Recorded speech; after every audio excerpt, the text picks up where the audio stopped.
Welcome to Storrev. As far as our opening hand goes, man, I love this. If we had two lands, I would be tempted to keep on this with Glowspore Shaman, but we can't risk that. I'm not a huge fan of that, so let's go and mulligan. And yeah, we'll keep on this one. A little clunky, but we needed some lands, and the Magic Gods gave us some lands, so we will. Sword of Feast and Famine. Yeah, put that on top, and we'll be able to get down Storrev and hopefully cash that in for some nice card draw, and not card draw. Excuse me, some lands being untapped. So let's lead off with Bayou. Yeah, that'll be good. Lead off with Bayou, then anything else, we're going to go and pass the turn over to our opponent. So we're playing Storrev. Trample whenever Storrev deals combat damage to a player or planeswalker. Return to your hand target creature or planeswalker card in your graveyard that wasn't put there this combat. So, long story short, if we dump something in the graveyard with something like Grizzly Salvage, deal some combat damage to our opponent or a planeswalker, we get to have choice out of the graveyard or whatever we want to bring back. So, let's go Woodland Cemetery, and then kick it back over there. Playing against Freyalise, Llanowar Fury. +2, create a 1/1 green elf druid creature token with add green mana to your mana pool. -2, destroy target artifact or enchantment. Then for a -6, draw a card for each green creature that you control. Draw into a swamp. So let's go Forest. And yeah, let's go for Sword of Fire and Ice. Sword of Feast and Famine. I was playing with Sword of Fire and Ice earlier in a video, and I don't know how I'm going to release the video this week, so I'm not going to talk about it, but it was a fun little video. It was a good boy video, and we did cover both commanders. A good quick shout out to our sponsors, MTGOTraders. If you want to find yourself rummaging through the waste and discards of the Golgari clan, be sure to head over to MTGOTraders and build your very own Storrev deck. There's tons of creatures in the bargain bin in the graveyard that you can definitely bring back with Storrev, so be sure to check them out. And also shout out to inkgaming.com. You can use coupon code JOLT to get 10% off your order and help the channel at the same time. And you can go to the website, type in JOLT to see some of the cool playmat designs that I have over there, and or you can click on the link down in the description below and apply that coupon. Help the channel at the same time. So let's go for Putrefy on Nissa. Yeah, I think I like that. We want to get rid of Nissa. Or do we want to go for Shriekmaw? Let's go Shriekmaw with the Evoke. So that'll be a good option. So let's go Shriekmaw. And if we wanted max value, we could have gone for a Greater Good and then gone for Shriekmaw. But just in case they get into some weird ramp scenario to where they get Nissa to flip, we just want to keep her off the battlefield at this point right now. And so anything else, kick it back over there. So, but yeah, shout out to inkgaming.com. And last but not least, I started a Patreon. So if you'd like to contribute to the Patreon, you can get your name at the beginning or the ending of the credits of each of my videos. There's a link down in the description below. If you can't do that, hey, no worries at all. Just tell somebody about the channel. I would certainly appreciate that. And let's see what we draw into. Draw into Titania. And we have Norwood Priestess. I don't know what they've got in their hand. We could go Storrev, but since we don't have Storrev and Sword of Feast and Famine protection, I kind of like just going for Putrefy straight up. That's going to be 1, 2, 3. This is going to get rid of... just being able to dump a big creature on the battlefield, that didn't sound that fun. And then we'll pass the turn. So yes, it is officially free time. We've covered sponsors, covered commanders. Let's have some fun. Now, as far as Storrev goes, I was really excited when they released Storrev, because Storrev is just such a really good Golgari commander. It's just a really good base commander. It's going to be able to support any sort of idea or deck theme that you want to go for. You know, I've got a little bit of Voltron in here.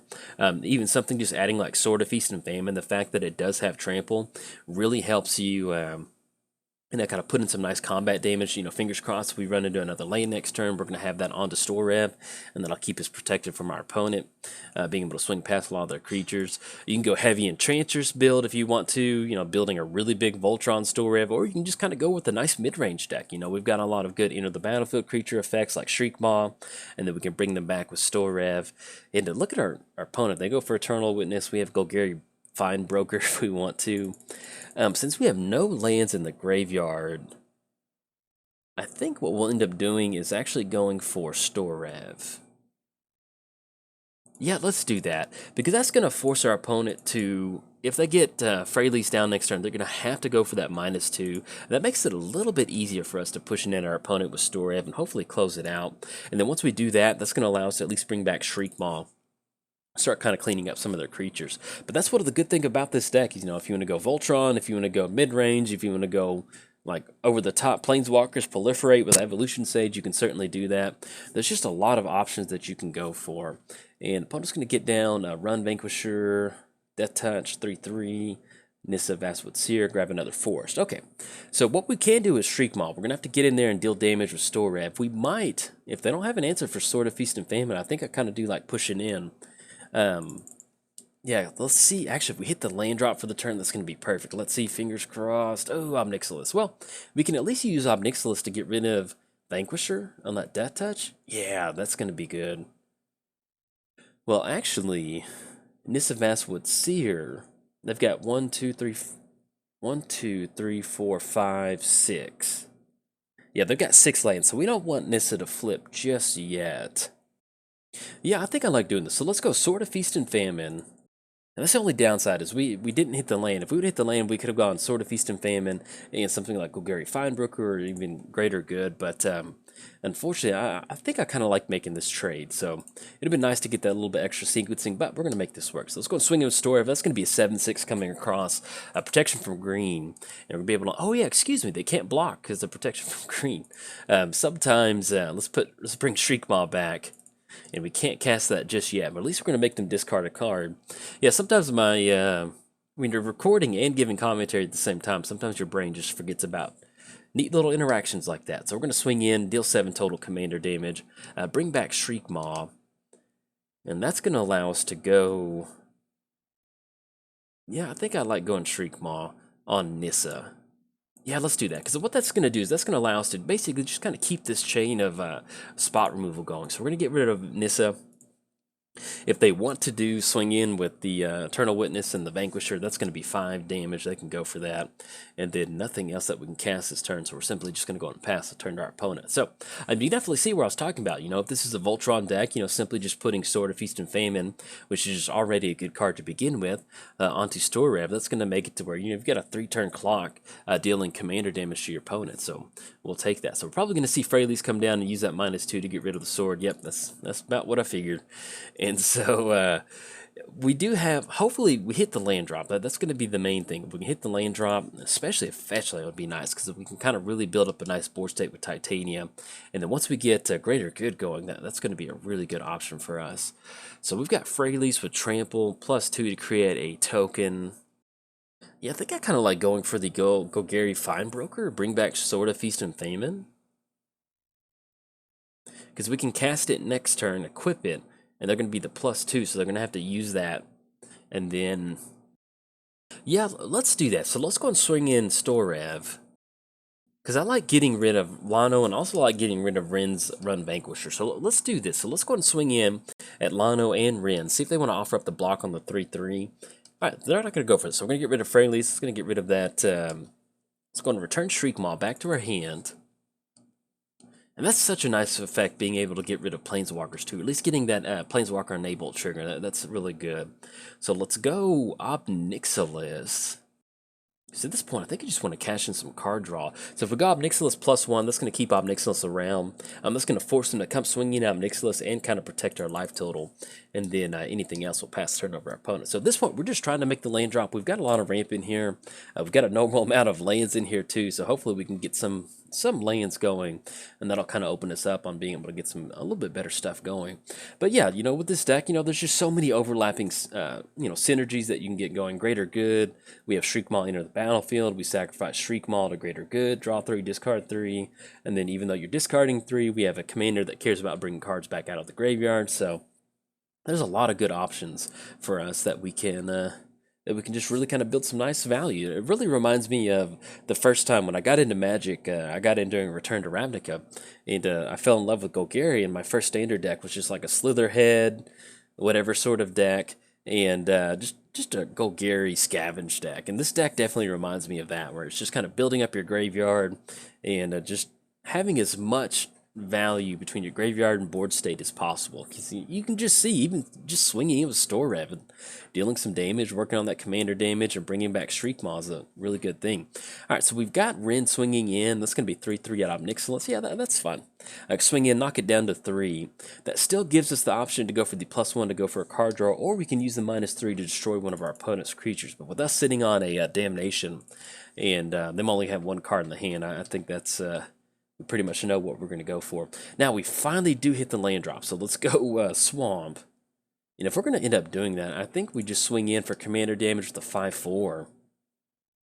Yeah, I like that. So let's swing in with the 5/4. That's going to knock them down to 18. That's going to put them at 12 total commander damage. Oh, look at that. Let's go for the +1 draw card and you lose a life. Draw into Tribe Elder. And yeah, let's do this. And like the other thing, like I mentioned with Shriek Maw, that's a nice thing to have. But with Tribe Elder, we can sack Tribe Elder and keep bringing that back with Storrev and just have some really nice ramps. So I think we've got, let's just go ahead and grab another green source. That'll be good. Have that enter the battlefield. Let's go for Damnation. And this is exactly what a Golgari deck wants to do, especially kind of a mid-rangey control style deck. Wipe the board. We have a card advantage source with Omnixilis. We have basically the graveyard being an extension of our hand. So next turn we're looking to go Gary Finebroker, and then that way we can bring back Sword of Feast and Famine. It's really kind of complicate any sort of board state that our opponent wants to kind of develop on their side of the battlefield. So see Freyalise into the battlefield. It's probably going to be a +2 with a Llano, with an Elf Druid, or basically a Llanowar Elf, however you want to sequence that. Ooh, and Heroic Intervention. Yeah, I think so. We go Golgari Finebroker. It's going to be 1, 2, 3, 4. And then cast that, but we're not going to have enough protection for that. Let's go for the +1 on Omnixilis. We're going to draw a card and lose a life. Draw into Mindstone. Yeah, I really do like going for Sword of Feast and Famine. So let's go Golgari Finebroker. It's going to be 1, 2. Have that enter the battlefield. We'll draw into Sword of Feast and Famine. That way we still have Heroic Intervention protection. And a shout out to the EDH Lounge crew. Whenever I draw Heroic Intervention, I always think of that. So Mudsta and Eli, especially Eli. Shout out to you, buddy. All right, so we're going to grab a Sword of Feast and Famine, and we've got the Finebroker, so anything else we're going to go and pass the turn over our opponent. So at this point right now, we do have our commander in the command zone, but, you know, we have a 3/4 on the battlefield. We can just simply just put Sword of Feast and Famine on to go Gary Finebroker, swing in to get that untapped step, and then really kind of start to roll some stuff out. Now, if we can find a fetch land for Titanium, we'll really be in business. We'll definitely be able to kind of build up a little bit of a better board state. And if you've never done the Titania a greater good, oh, that's some good magic right there. So our opponent's going to be still making some Elf Druids, and with Elvish Guidance, that's really going to amplify out the the Voice of the Woods. And I love this art on this card. It just it always makes me laugh. It's just a funny looking card art on there. I don't know, it definitely captures the old school Magic art feel, and I kind of like the early '90s. I don't know. I like it. All right, so opponent's going to pass the turn over to us. We've got Sword of Feast and Famine. We're going to equip onto Golgari. Ooh, and then Croson Grip. So let's see. Yeah, I think we just go Sword of Feast and Famine. It's going to be 1, 2, 3. We're going to get the equip. We're going to go for the equip on a Golgari Finebroker. That's going to put us going for Shriek Maw on Voice. Yeah, I think we need to do that. Yeah, because if we do that, that's going to get rid of that. You know, if they get another elf down or something like that, and some element of the 7/7 elemental, we just want to get rid of that. So we're going to get rid of Voice of the Woods. Make sure that he's not going to be screaming anymore out in the woods. So get rid of that creature. Protection from black and green will go Gary, and then nothing else for 1. Actually, let's go and plus up 1 card draw with Omnixilis. Drawn to Girk, Wild Speaker. So let's go and push in for a 5/6. Yeah, and I think what we're going to do on this one, we actually need to swing in at Llano. So we're going to miss the untapped step with Sword of Feast and Famine, but we really need to make sure that they don't get that -6 to, you know, even drawing 2 cards at this point, right now, and especially in the Elf Ball deck, might be our undoing. So we're going to knock Llano back down to 2, and then anything else will pass the turn. The next turn we'll worry about swinging in with Golgari Finebroker. We still have Playcrafter to go for. If we can get a land in the graveyard, we've got Titania. Now, if we do want to end up going for that Titania line of play, we can get down Greater Good. All right, so opponent's going to sacrifice Llano to get rid of Sword of Feast and Famine. So it did its work, and just really kind of chewed up their turn, got rid of the Voice of the Woods, and made them have to retap out for that. So, and they actually don't have enough mana. They can add 3 mana with the Elvish enchantment land, but that's not going to get Freyalise back on the battlefield. So, and I think at this point, all right, so no swing in with the Elf Druid, and then we'll see what we draw into. Drawn to Llano Warway. So let's go for the +1 on Nixilis, draw a card, lose a life. Elves of Deep Shadow. So let's go Llano Warwaste. Yeah, I think I like going Plaguecrafter. That's going to at least get rid of one of the Elf Druids. So we go Plaguecrafter. And what we want to do is we just really want to control their mana. So we're going to go Plaguecrafter. We're going to use Croson Grip on Elvish Guidance. That way we can at least get rid of that extra elf mana. So we're going to make them sacrifice a creature. So we're going to sacrifice Plaguecrafter. They're going to sacrifice Elf Druid. Let's go for Crossing Grip on Elvish Guidance. Let's go Elves of Deep Shadow. That's going to be 1 green mana. And with their Drove of Elves being a 3/3, let's simply just go and push in with Golgari Finebroker. That way we can at least start attacking our opponent's life total, even though it's not commander damage. So we're going to swing in for 3. Knock them down to 15, and then we'll pass the turn over to them. So one of the things that we can do is we're going to try to work towards getting down Storrev next turn. What we can do is we can go for Guruk Wildspeaker. We can go for that +1 to kind of start untapping some lands. And then once we get to that -4, giving our creatures +3/+3 and giving them trample, hopefully that's going to allow us to be the difference in this matchup. Wirewold Hive Master. Whenever another non-token elf enters the battlefield, create a 1/1 green insect creature token. Okay. And so, and the other cool thing about Storrev, it is a zombie elf wizard. So if you wanted to go zombie tribal, you've got a great trample commander right there. If you wanted to go elf tribal, you've got a great trample commander right there. There's just a lot of things that you can do to end up with some good options with the Storrev. So opponent's going to go for Freyalise. And that's going to see if they're probably going to go for the, yeah, let's say they're probably going to go for the +2, get another elf on the battlefield. And then see if there's anything else they want to do with Earthcraft, and then we'll kick it back over to our turn. Okay, and they are swinging Drove of Elves at Omnixilus, so at this point, we're still going to block with Elves of Deep Shadow. It's simply just a 1/1. It doesn't have trample, to my knowledge. Yeah, it doesn't have trample, so we're just going to go ahead and let that block. Actually, with Drove of Elves, power and toughness to equal number of green permanents you control. I did a Chaos draft one time for one of the local gaming stores that was closing in my area, and this is when I first got into Magic, and I thought a forest was a green permanent, so I was like, man, Drove of Elves is like a gnarly, gnarly creature. Pretty good. Just being able to count up all your forests for that. But that is not the case. It's only permanents on the battlefield. So, I guess we go Omnixilus. Yeah, let's do that. So we're going to draw a card, lose a life. That gets us a little bit close to that ultimate. And, oh, there we go. So Beast Whisperer is going to give us a little bit of card draw. But let's go for that Guruk Wildspeaker line of play that I was talking about. So we're going to go Guruk Wildspeaker. We're going to go for the +1 untap up to 2 target lands. We're going to untap Forest and the Forest. We're going to go Beast Whisper. And that's going to put us on Titania, which we can't go for Titania. Yeah, let's just finally just go ahead and get down Greater Good. Yeah, I think I like that. So let's go Greater Good. So what we can do with this is we can actually finally sacrifice either Beast Whisperer or Golgari Finebroker, because what we're trying to do is just kind of get a few more creatures on the battlefield, or at least get a land for Titania. We are running a lot of fetch lands in here, so hopefully we can see them at some point. We're at 74 cards in our library. And since we do have some planeswalkers we want to protect, especially with Golgari, the Guruk Wildspeaker, I think we're simply just going to go and leave our creatures back on blocking duty and then go from there. So now we're probably going to finally get to the point where we're going to get down Storrev, because once we get down Storrev, it might be a little bit easier for us to close it out with commander damage than it is trying to close it out with actually trample damage. But if we can get enough creatures and go for that -4, I might be able to do that. So, but depending on how they swing in, we might end up going Greater Good too. And destroy Desert Twister on Omnixilus. Okay, that is a wonderful mono green way to deal with Omnixilus. Okay, that's gonna get it. And we left up didn't leave up Heroic Intervention mana. That's sorry about that, Eli. I know Eli's probably smiling though, like that's pretty good. And I think with this Desert Twister, I think it's Noah Bradley, yeah. And I think there's a Sharknado. I think there's a shark in there. Go look it up, but I'm pretty sure there's a shark. And if I remember in the editing process, I'll try to write it down to put a picture up there. Do we want to sack Greater Good at this point? We're going to draw 3, discard 3. And let's just go and leave those on. Let's just see what we draw into for the turn. And then we also have Guruk Wildspeaker to kind of do some setup. So, ooh, Assassin's Trophy. That is definitely good.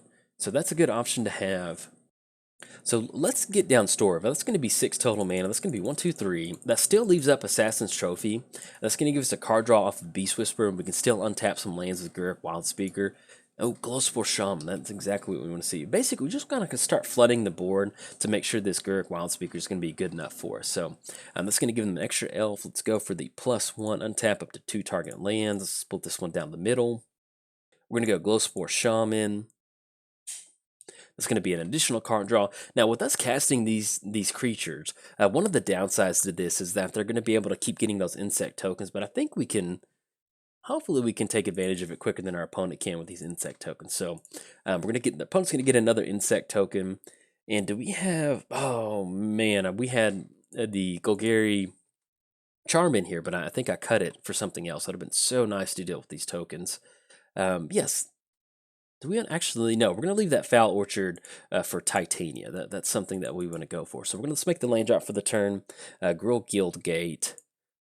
And at this point, we just want to leave up Assassin's Trophy and Heroic Intervention. We don't want to be left without Heroic Intervention mana. So let's go Assassin's Trophy on Freyalise, and we want to make sure that they can't go for that ultimate. That's exactly what we want to do. So we're going to go Assassin's Trophy on Freyalise, get rid of that -6 ultimate, because that'd be 1, 2, 3, 4, 5, 6, 7. That'd be 8 card draw. That would not be good for us. So, and then anything else, we're going to go and pass the turn over to our opponent. So we're not going to swing in, and we'll see what we end up going for. Might kind of start cracking some of these greater good options, but if we end up going for Gurk Wildspeaker, that's going to be creatures get +3/+3, gain trample. So it's going to be 3, 6, 9, 12.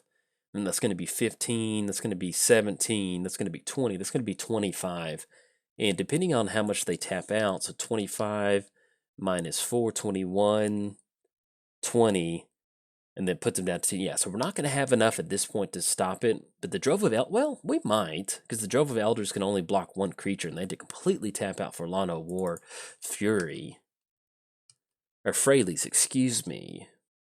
Yeah, let's go ahead and cash in a card draw off of Mind Stone. I think that'd be good, because we need as many creatures as possible. So we're going to crack Mind Stone, draw a card. Because the longer they can build up a board state, the harder it is for us to close it out. So we're going to crack a card with Mind Stone. Ooh, then we draw into Kalitas. Okay. So let's see what we draw into. Draw into Forest. So we go Forest. Yeah, I think I like doing this. So let's go Titania. That's going to be 1, 2.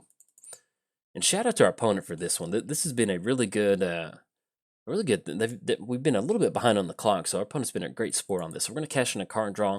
We're not going to try to get too many insects on the battlefield for them, but we just want to get a little bit extra card draw.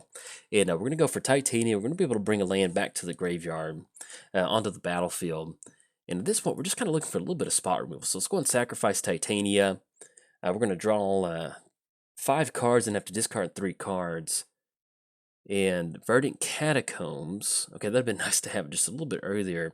So let's get rid of Kalitas. We'll get rid of Urborg. And we'll get rid of Cultivate. So we've got Wood Elves that we can go for. So if we go Vraska, destroy target non-land permanent with -3.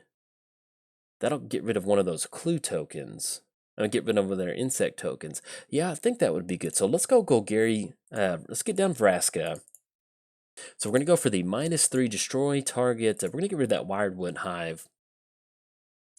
Let's go for the -4. Creatures get +3/+3 and gain trample till end of turn. Now that kind of puts us in the spots where we're probably going to trade with Drove of Elves, but I at least like forcing, kind of whittling away at a lot of our opponent's creatures. Let's go and swing it at all of our opponents. It's going to be 6. That's going to be 11. It's going to be 17. And then that's going to be 24 coming across. So let's see how they want to offer up some of these blocks. Now, with us having trample, I think we've got it if I did the math right, because Drove of Elves can only block once.